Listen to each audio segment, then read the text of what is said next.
is Michele Colón? What do you really know about her? What did you hear? Is she a scorned ex-wife, suing the church, seeking revenge? Or is she the victim of multi-million-dollar lawsuits, being bullied into silence? We will let you decide for yourself. We will hear from former members, tell their stories of what they heard while they were in the church. It is time for us to find out the truth.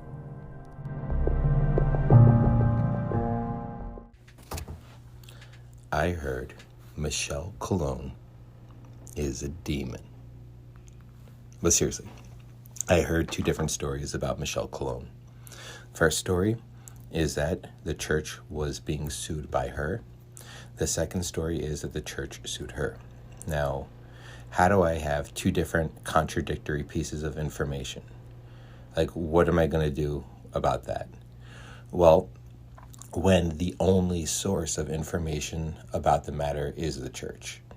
As a member, when I was hearing these things, the only way I could hear about it is through the church. And you do with this contradictory information what you always do when the church gives you contradictory information. You ignore it, you just bottle it up, and you sit quiet about it. You assume you just don't know the full story. You just don't understand it. You must have misunderstood something, because there's no way that the church is giving you bad information. You're just hearing it in a wrong way or understanding it incorrectly. So you don't ask any questions, because questions mean low faith. Rather, you just kind of sit tight and wait for the next time that the church approves information to share with the members. And you hope that it colors in a little bit more of the story that maybe doesn't add up to you. So what do they say when they explain the spin that the church is being sued by Michele? Well, they say that these things must take place. Obviously, that, the true church was always persecuted. Look at it in the Bible. The church was always under persecution. This is a sign that you have salvation. This lesson is taught typically when they do Savior of each age. They say that God's true church must be persecuted, and that this is a prophecy fulfillment. There's these evil forces of Satan out there in the world, and they're trying to attack the church of God. They're trying to bring down the church, but they'll never be able to succeed, because this is where God is. So when they give this story, it's, even though we might be sued, it's not going to stop us. It's not going to slow us down. We're going to overcome this, and it has to take place. And these quote unquote slanders must occur, because it's a sign of the true church. Then, on the other hand, when the spin that is being given is that the church is the one suing, they give this example. Well, if someone spoke against your mother, would you just take it? No. You'd want to go there and you'd want to fight them. You'd want to attack them. You'd want to not just let them speak. You have to uprise against them, because it's the right thing to do. Then they also say that turn the other cheek actually is arrogant. You shouldn't turn the other cheek. Actually, that the courts of this world are created to find justice. So, in order to find justice for all the bad things that they claim are untrue coming out against them, well, you have to go to court. You have to be able to sue in order to stop them. And ultimately, the whole reason why they go through this method isn't for themselves, isn't because they want to look good, but rather it's for you, the member. What if you see some bad information online? It might hurt your faith. You might leave the church and you'll go to hell forever. Or what if your family reads it? Then your family isn't going to be saved. And they may make your life even more difficult. And they may want to remove you from the church, and then you and your family will all die and go to hell. Or what about that person you've been preaching to? You want them to be saved. You want to bear fruit so you can enter heaven. But your fruit is going to see this information online. They're not going to come, because they've already been poisoned by Michele Colón's evil words online. So now that they've read her words online, they're never going to be able to come. They're never going to be able to get saved. You won't bear fruit, so you can't enter heaven, and neither will they. And that is why we have to sue. We have to get this internet clean from anything critical about the church, because if we don't, how many souls will be burning in hell? And then they also give character attacks about Michele. They say that she's the one who actually destroyed her marriage. They say that she destroyed her marriage because she was a very angry person. She had a bad personality. Even though the church really tried to baby her, they gave her a party for her wedding. Even though they tried to be very kind to her, that she always had evil suspicions. She had suspected that the food might be low protein because they try to keep the members unable to be fully nourished so that they can't question the authority of the church. So she would sneak around and look into the kitchen that, even though she claims that she stayed late at night, that she never actually stayed late. She never actually sacrificed. She never really did anything for the church. That she was just kind of there and was expecting royalty treatment given to her. And even though she was receiving it, even though they were very kind to her, that it wasn't enough. And that she still had this problem with the church and with her husband's faith. And that if she just wanted to leave the church, that's fine. But she started to cause a lot of problems in her marriage, and she wouldn't be tolerant over his faith in the church. And because of that, she herself destroyed the marriage. And now that her marriage is destroyed, now she's seeking out fame. She wants attention. She wants to present herself as some sort of cult expert, as some sort of survivor. She wants all the news media, and she wants all the attention. And that's what she's seeking. She doesn't care about her husband. She doesn't care about her time in the church. She left with no problems from the church, no PTSD, no sort of issues. She just left, and now she's looking to cash in. She's looking for attention. She's really trying to make a career out of what she had undergone within the church during her time there and the loss of her marriage. She's just trying to cash in on that. So this is the stuff that they have spoken about Michele Colón that I've personally heard and witnessed to. Now, I also heard that Michele Colón, during that Ronan Farrell interview that was on TV, that she cries alligator tears. So I don't know, exactly what that meant, but that is some comment that I had heard regarding her. And ultimately, what's amazing is that this is only the information that you can receive through the church. However, when you look at the information outside the church and you can see what really happened, what really occurred, it's a very, very different story. The church is hiding information. The church does not want a lot of that information to get out. And now that, I'm not being told what information I can look at, read, or understand, well, it's a very different story about Michele Colón. So I can't wait for the truth to be fully revealed to the members. And with that, I say, boom, baby.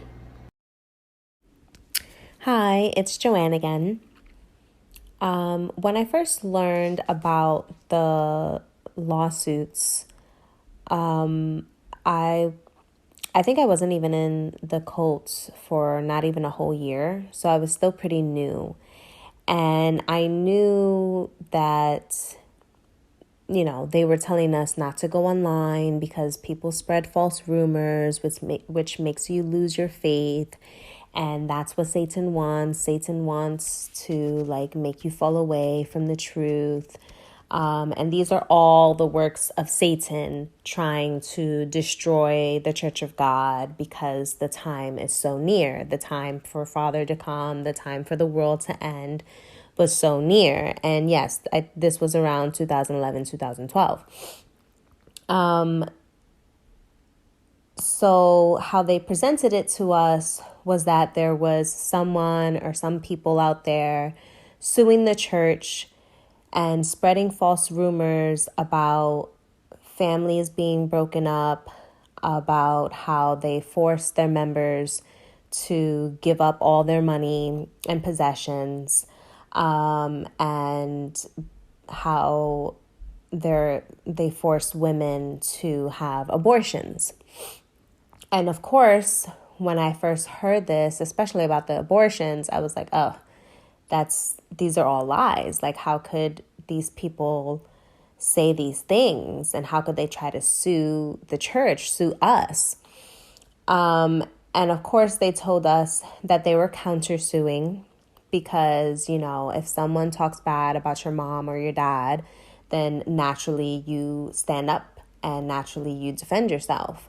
I did find that to be a little bit weird because I just feel like, okay, it's just weird for a church to be involved in any type of lawsuit. But I understood it like, yeah, okay, we have to defend ourselves. And so that's how it was presented, that someone was suing us, and they were spreading false rumors and we're countersuing.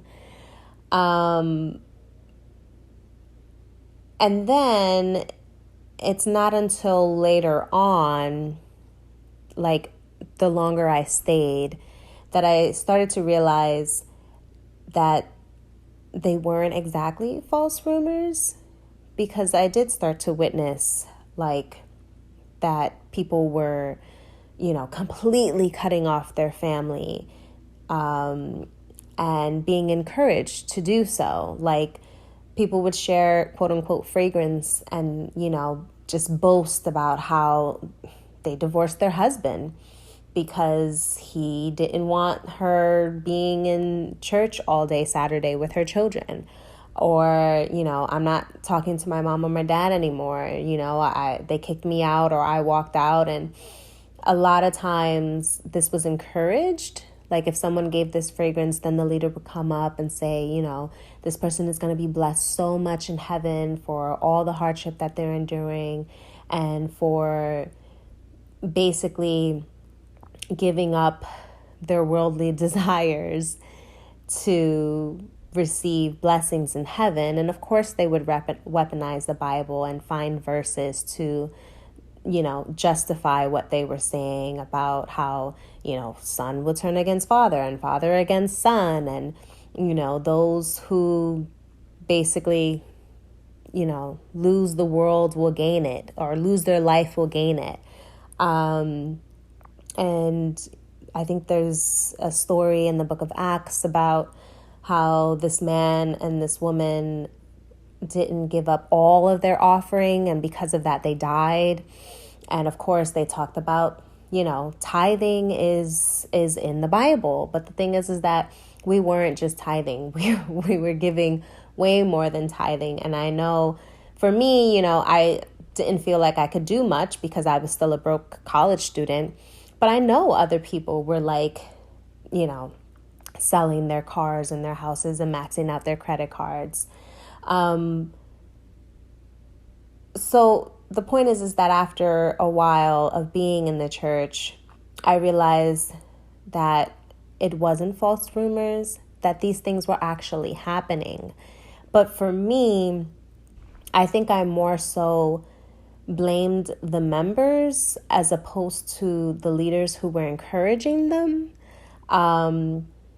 Because to me, I felt like if you guys would just stop being so zealous and stop trying to prove that you have faith, then basically you're making father and mother look bad. That's how I thought about it.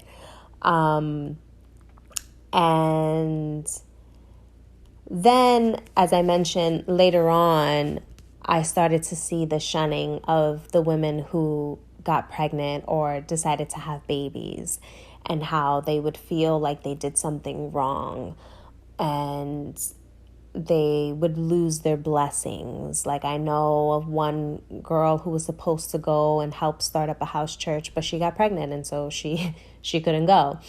And again, for those who are in it, it's a terrible thing to lose a blessing, because you feel like you're losing your eternal life. It feels like you're losing out on something great in heaven.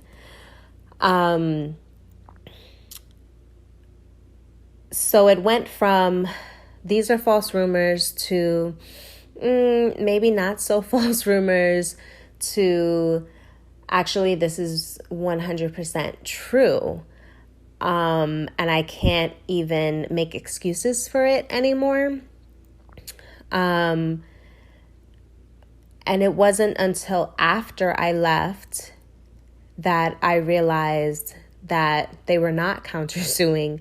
They were the ones that initiated the lawsuits. They were trying to get these members to shut up. They were trying to get Michele to shut up. And that basically they're just doing it because they feel like they can. It's not about winning. It's just, I'm going to try to get this person to shut up. So it wasn't until after I left that I realized this, and then I went on the examining website and, read everything on there and realized what was actually true. And even then, it's like a huge smack in the face because for such a long period of time, it was like, how could these people say this about father, mother, or how could they do such evil things? And we're thinking Michele is evil. We're thinking whoever else was involved is completely evil. And then you realize that they're actually the victims.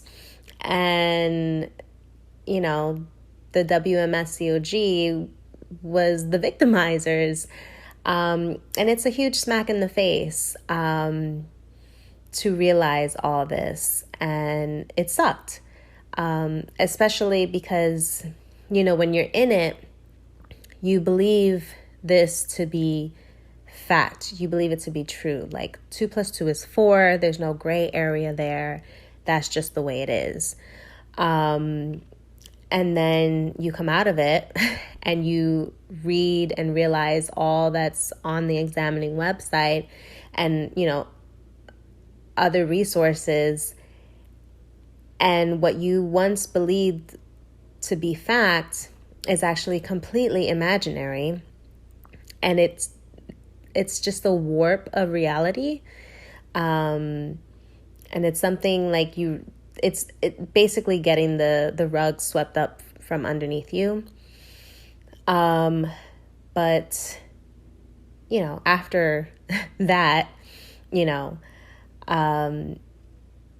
you come out of it, and I am really grateful to Michele and to Raymond and just for putting all that information out there, because I think it really helps for those who get out and still trying to heal and things like that. I think it helps a lot to see all this information all in one place and to know you didn't make a mistake, because I'm sure that's a common thought. Did I make the right decision? Should I go back? Those types of things. But I feel like the examining website, crushes all that doubt. So yeah, that's how I learned about that and went through that whole process of realizing what was actually true. Hello, everyone.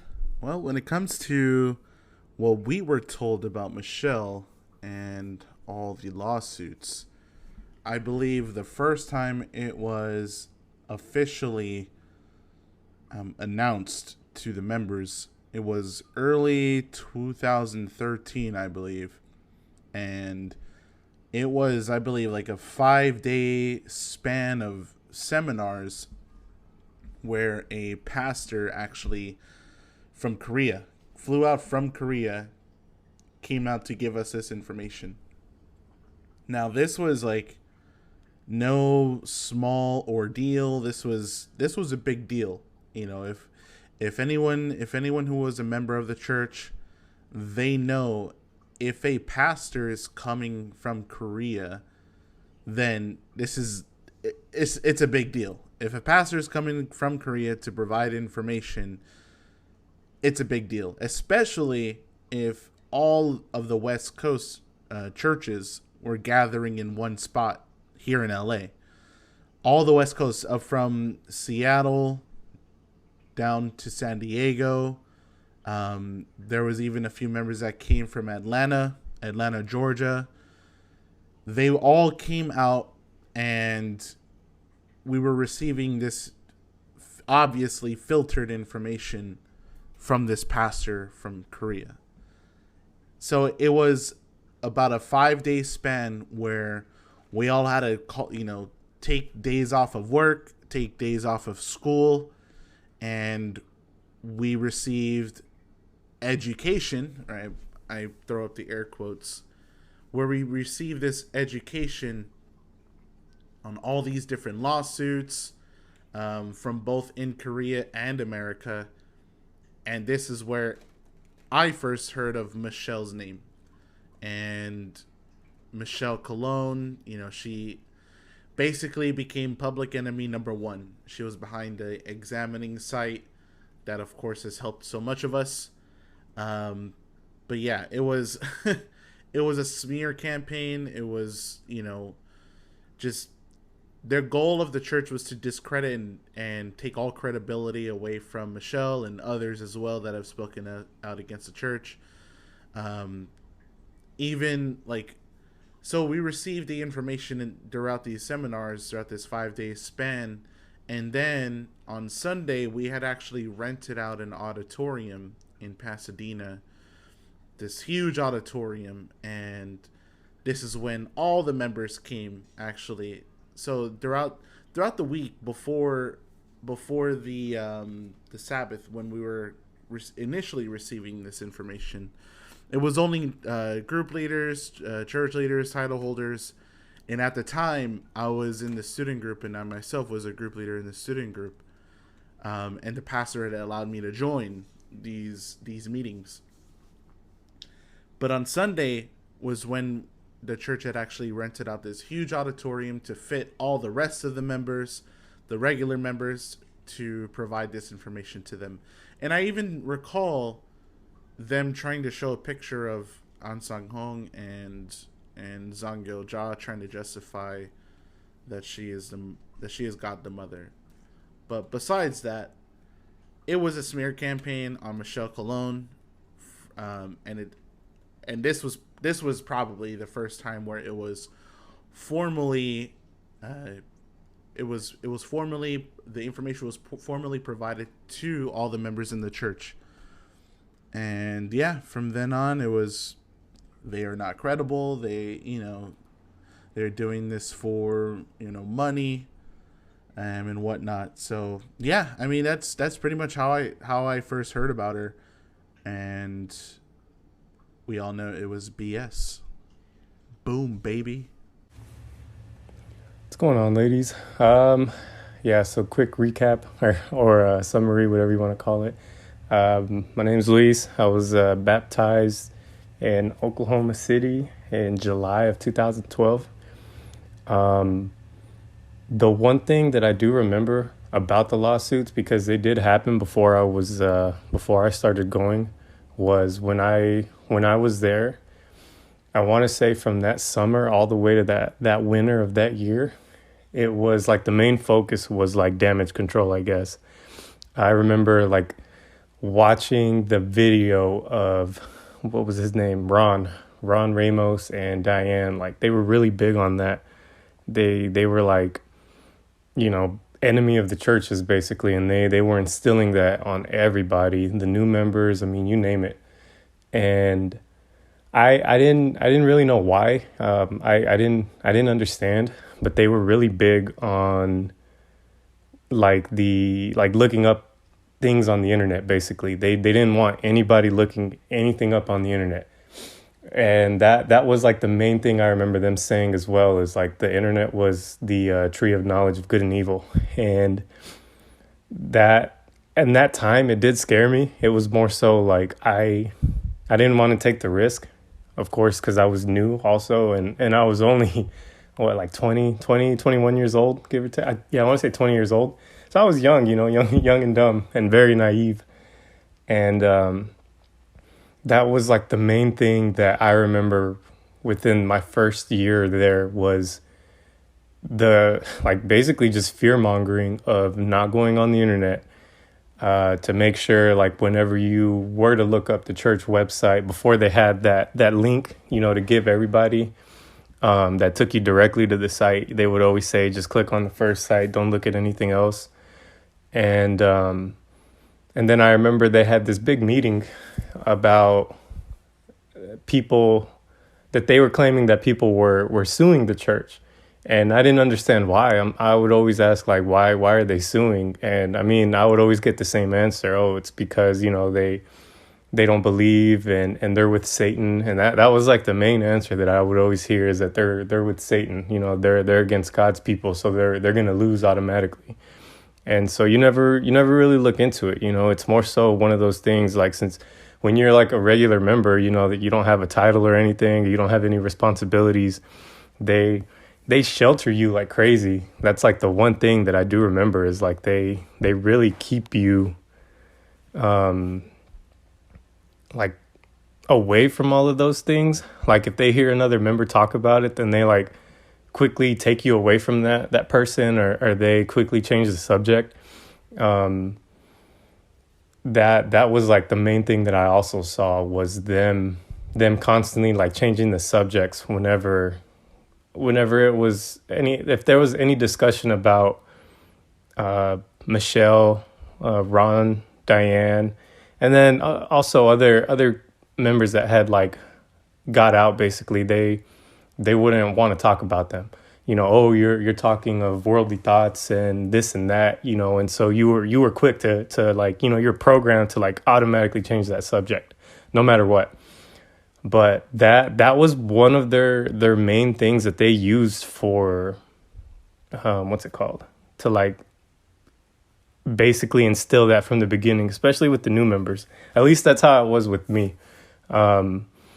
Is that they would constantly show you like the countermeasures. The countermeasures was the biggest thing that also I remember, that at that time when I was there, that was the main focus, because they also had that big seminar in Denver that I went to, and it was talking about like I want to say it was the lawsuits, and also that person that was claiming to be God the Mother that had started their own church and everything. I remember that was also a discussion.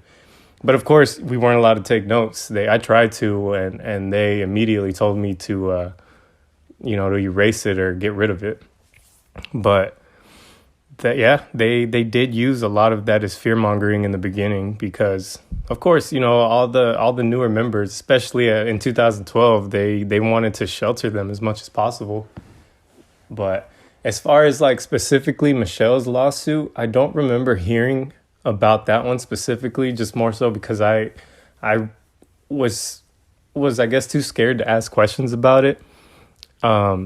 And then also I really didn't go on the internet as much. Like even my family, when I first joined, they asked me, why'd you delete your Facebook? Why'd you deactivate your Instagram and all this stuff? And I had it off for like at least the majority of the first 5 years that I was in. I didn't have it because, I didn't want to see stuff that I didn't want to, or that was like, that I would see that was against the church. That was one of the things that I also was worried about.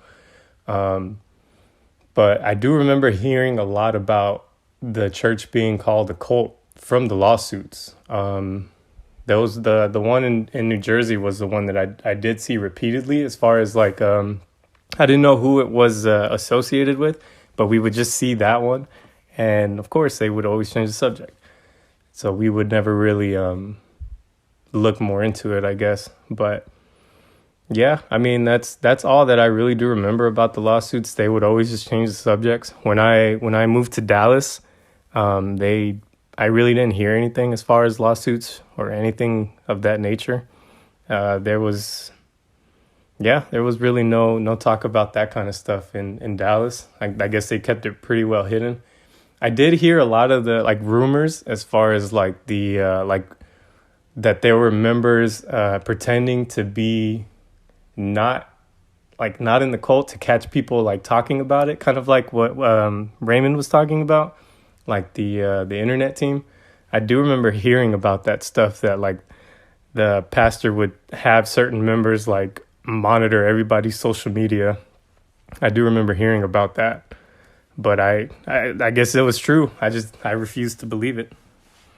But yeah, that's honestly all that I really do have to say about that, just because I kept myself not hidden from it, but like I didn't want to be involved in all of that just because I was scared. They instill that fear in you from the beginning. And especially in 2012, when they kept mentioning the last days, were very near, and that we had to prep as much as possible, I was so stressed out about bringing family and whatnot. So, my main focus was just doing what they were saying. It wasn't like anything that I heard that, people were saying against the church, like immediately they would say, don't worry about it. It's basically not of your concern, that kind of stuff, basically. But yeah, that's really honestly all I could really say about that. So hope you guys are doing well, and thank you. Hey y'all, it's Toni. I wanted to share my story about what I knew about Michele while I was in the church. In Denver, we were required to attend these seminars when the website was really picking up steam. I want to say, 2012, 2013, 2011. I can't really remember. But around that time, the church made countermeasures against all of those articles on the website. And for some reason, in my mind, when I imagined the creator of that website, I imagined a little old Korean man, like a little internet troll, sitting in his basement, furiously typing away, creating all these lies and slander against the church. And I thought that for years. I never really knew who was involved with the website. I never knew who was involved with the lawsuits. While we were in the church, we were always told that former members were suing the church, and that it was the church's right to defend itself. That if anybody was talking about your father or mother, that you want to defend yourself. And so we all accepted that. Everybody in the church accepted that. I personally don't remember ever really knowing about Michele directly while I was in the church. Like I said, I had this very interesting idea of who was creating the website. And I specifically remember coming out of the church and seeing a picture of Michele for the first time and realizing that she was the one who had created the website, and that she was a co-creator of the website, and that she was the one who was involved with the lawsuits. And I remember it was almost like the earth was pulled underneath from me, because for the first time I realized that it wasn't a weird little old man in a basement just making things up, that it was this strong, beautiful, powerful woman who was sticking up for herself. And I just want to thank Michele so much for all of her hard work, all of her late nights writing, all of her researching, all of her help for all of the victims and all the survivors. Hi, this is Kelsey Wells, and I want to share my experience today learning about Michele Colón and her case with the World Mission Society Church of God. So before I get into that, I kind of want to paint a picture of, what was going on, at least on the West Coast at that time, like right before that time. So in the end of 2011 and into 2012, there were a lot of people who left the Los Angeles church. And I had heard that there was a large exodus of people in the New York church as well. But of course, being on the West Coast, I didn't know who any of them were. So, on the West Coast, the two most prominent people who left were, Missionary Ron and Deaconess Diane. And when they had left, they made videos with Steve Hassan. And Steve Hassan, is a well-known cult expert. He's had decades of experience, helping people within cults, doing research. and he himself was in a cult too. And so they made videos with him. Those were posted online. I believe around that time, the examining site was launched as well, because in early 2013, a Korean pastor was sent to the U.S. to do some seminars for leaders. So the Korean pastor who was sent, I'm not going to say his name, but I mean, if you've ever gone to Korea, you know who his wife is. And so him and his wife were sent to the U.S. to do these seminars. I know they did one in Los Angeles. That's the one I attended. They also did one in Chicago, and they also did one in New York. I don't know if they did any more, but those are the 3 that I know for sure happened.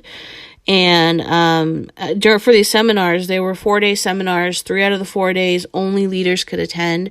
It was like a 10 to 12 hour seminar, it was like 10 to 12 hours of listening, each day. And then the last day when they could invite everybody was about the same, but again, they had everybody there. We weren't allowed to take notes. They had people walking the aisles to make sure none of us took notes. And they went over topics covered on the examining page. But among the topics, they went over some of the lawsuits that were going on at that time. And so, I remember 2 specifically. One was Michele Colón's, and the other was Professor Tark's. So Professor Tark, he's like a professor in Korea. He did some presentations on the World Mission Society Church of God, and the Church of God sued him. And so, any piece of the case where it didn't go in their favor, they had some kind of explanation for it. They had it didn't go this way because this is how Korean law is. It's different than the U.S. law. And when it got to Michelle's case, they really painted her as like a bitter ex-wife. Like, her marriage didn't go the way she wanted, and she's blaming the church, and now she wants revenge. She wants to get even. And so, up until that time, I had never even heard Michelle's name. I didn't know who she was. But after that, I saw her as basically how the church wanted me to see her, as just, again, this bitter ex-wife trying to get even. So from that point on, until into 2017, I know the church sued her and she sued the church back. I knew her as somebody who was, my vision of her was somebody who was basically trying to get even with the church. But now I see her different, obviously. Now I see her as a hero. Because if she had given in to their intimidation, how many of us would still be there? Some of us, obviously, we might have eventually left, but how much longer time would we have spent there if Michele hadn't stood her ground? They wanted her to take down the site, and she said no, and she fought back. So, I mean, when you think about it, without that site, how many parents would still be missing their kids to the church?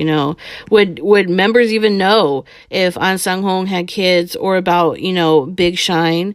Would they even know that the World Mission Society Church of God isn't even the original church name, that there exists at least 2 other churches that claim An Sang-hong as their leader, or would they have even known that An Sang-hong, he vehemently denied the existence of God the Mother up until his death?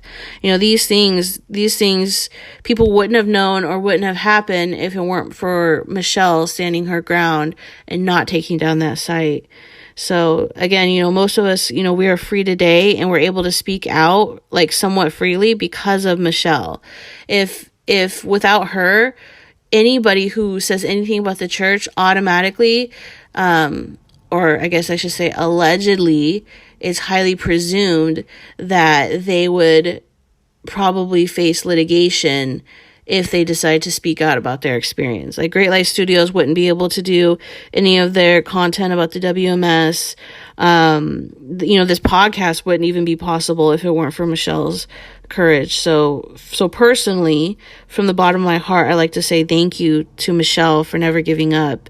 And I know that I am free from the WMS today because of Michele. So thank you.